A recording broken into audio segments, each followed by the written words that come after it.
কি হৈছে আপনি সাংবাদিককো টাচ কৰিলে এতিয়া কি হ'ল আপুনি কামক এনেকৈ কৰি আছে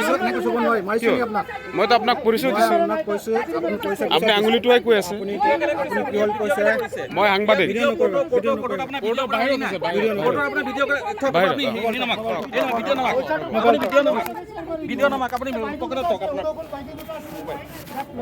আপুনি